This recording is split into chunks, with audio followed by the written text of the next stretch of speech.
Bir kuni bir ayol shikoyat qilib qoldi. Bilasizmi Lola opa? Ishxonada shunaqangi ko'p mehnat qilaman, lekin eng qizig'i men qolib, mehnat qilmagan xodimlar har doim muvaffaqiyatga erishadi. Har doim maqtovlar oldida qoladi. Savol berdim. Xo'sh, u xodimning o'ziga xosligi nimada desam, bilasizmi?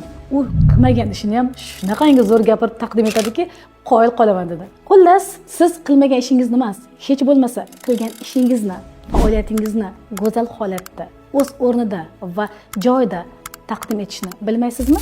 Men Lola Zununova 25 yillik tajribamdan kelib chiqqan holatda 17 va 18 may kunlari bo'lib o'tadigan qanday gapiray deb nomlangan vebinar aynan siz uchun. Va ushbu vebinarda qatnashish uchun siz pastdagi havolani bosasiz va Telegram kanalga o'tasiz. Shu bilan siz inshaalloh bepul darsligimizni, ya'ni vebinarimizda qatnashish imkoniyatini qo'lga kiritasiz. Keyingi darslarda ko'rishguncha salomat bo'ling.